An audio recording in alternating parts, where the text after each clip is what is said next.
Hi, thanks for watching this video. Today we're going to be talking about flexible objects. We refer to them as deformable or sometimes stretchable. Anything that kind of relates to something that's got more of an organic kind of feel to it. We get that question a lot where people are wondering if we can do flexible wires or something that bends or changes shape within WorkLink Create. But the the answer is we provide some stock objects, and you can create your own objects and import that kind of thing from another third-party app, such as like 3D Studio Max or Blender. You can build certain helper objects that will allow deformation of an object's mesh, but you can't build those within Create. We do come with a selection of objects, and I'm going to show you kind of a little bit of a range of the types of objects. We have a line here. Basically, it's very much like a like a stretched out cube. Basically, it consists of two helper objects. These can allow you to change the shape of this object. So this one's fairly rigid. It's meant point-to-point type lines. Um, the second one is very much the same idea, but a full loop. Um, so we have a master kind of point that will move everything, or helper, I should say. And then we have on each corner, there's going to be, and they're all named very much like that, points that you can use to deform this thing. Now, this is very much like our stock indicators, except it can change shape a little bit.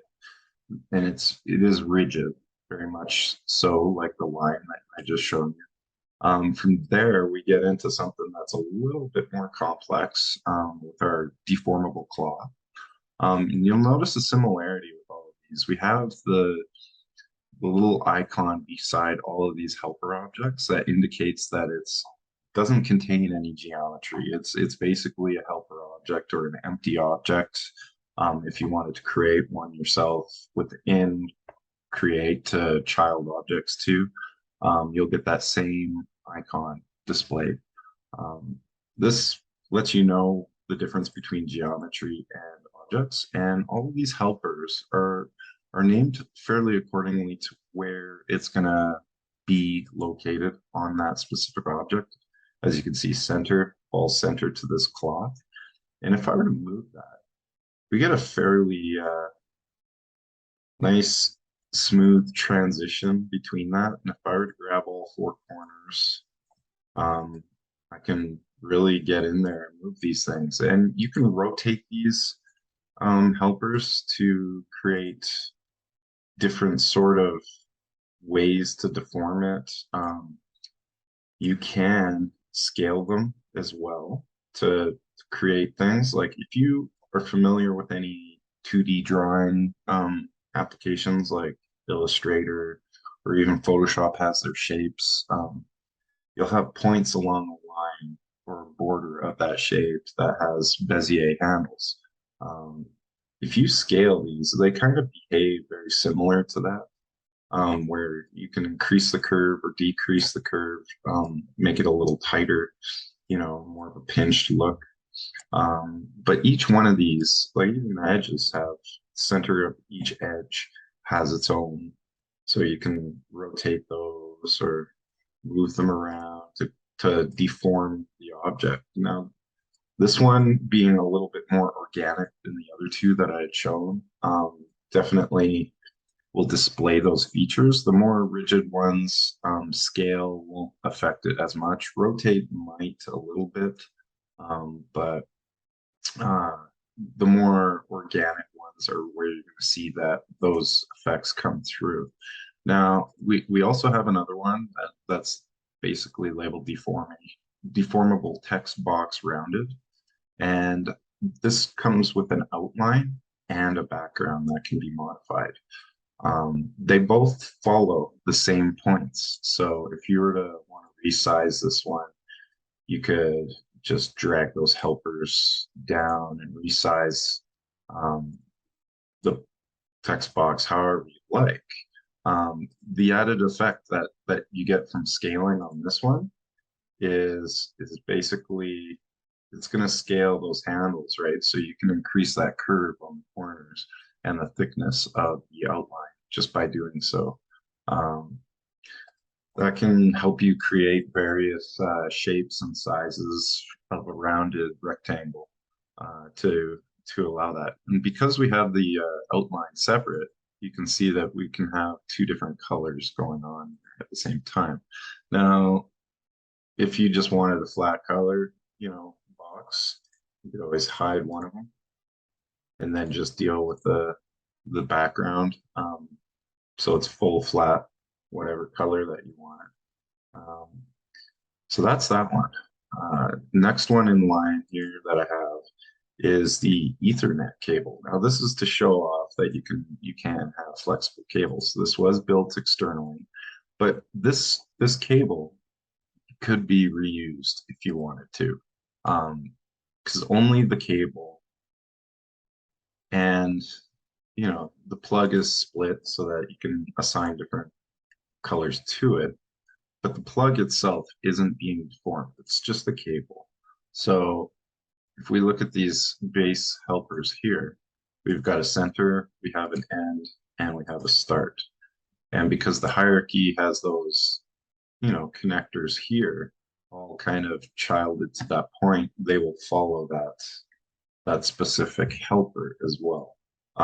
If you wanted a different cable end connection, you could basically just go to that part and hide that. You could add your own connector in there in place of it. Just line it up, make sure it's childed, and you'll be able to work with these objects. Now, the fun part is you can record the animation or movements of these helpers. So you can animate wires connecting to things. You can animate a cloth kind of wiping something if you wanted to. You could have your text box animate in, changing sizes through animation, all that kind of stuff. It's very fun to work with these type of items. The next one that we include is also a deformable spring. This one is very basic, just start and end point, but I'll move the end point and you can see that it kind of comes together accordingly. And you can move it around. It's very, very slinky like.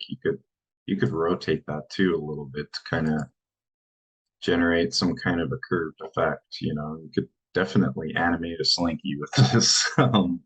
Not saying that would benefit any work instruction, but there are various ways to work with this spring. So you may have a cable that goes all the way through that as well, right? Showing off a spring on a cable. And the added benefit to these is that you can add them into other deformables if you want to. There is a downside with the deformable objects, though. As they come in, you don't want to break or change the hierarchy that's in there, except just adding extra objects. So as long as the original structure stays in place, you won't have any issues with it. But the next one on the line is a very basic. This one is fairly rigid as well. It has a top and a bottom, and really what it is just a stretchable arrow. So you can animate an arrow growing to point something out or show something building in succession as they fade in. This arrow follows them along to give the illusion that time has passed and this is the direction that you want to build from and to. Last one here is basically a deformable wire. So this is a basic version of what was used for the Ethernet cable.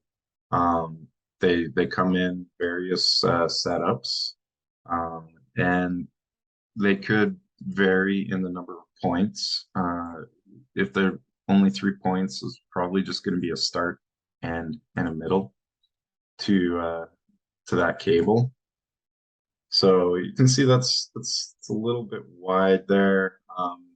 You can always scale that to create, the various widths going on there. Now, when it comes to this deformable wire, we actually have a folder with a bunch of different versions in there.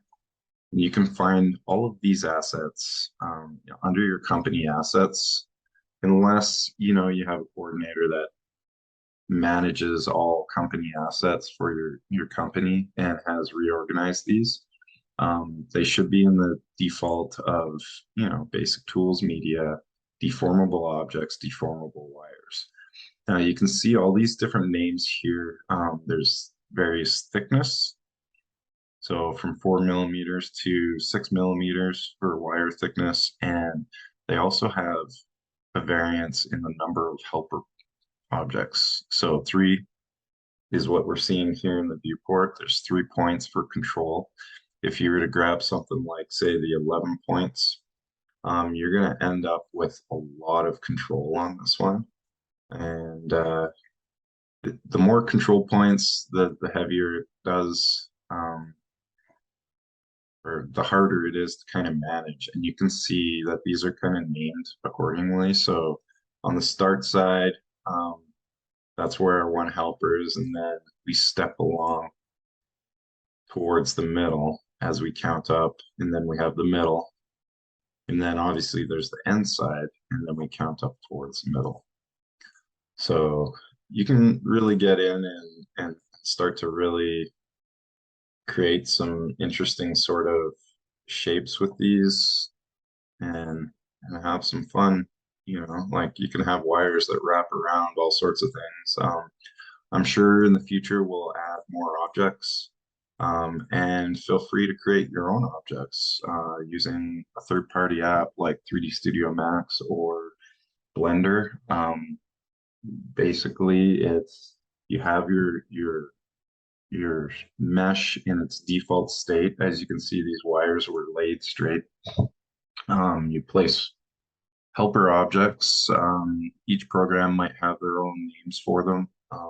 Points in space, bones, dummy objects, helper objects. I've heard all sorts of different names, but they're used to indicate basically a pivot point that you can use to start deforming an object. And I know in some software it's called skinning, skinned objects. Others it might be deforming. It really depends on the software that you're going to use to create them. But when you export them to an FBX to bring into Create, as long as you have the options for it enabled when you export it to an FBX, it'll come into Create and allow you to have more control over an object shape within here. If you got any questions, post some comments. Maybe there's some people out there with some ideas, some different things that we could be doing with these. I'd like to hear what you have to say. Thanks.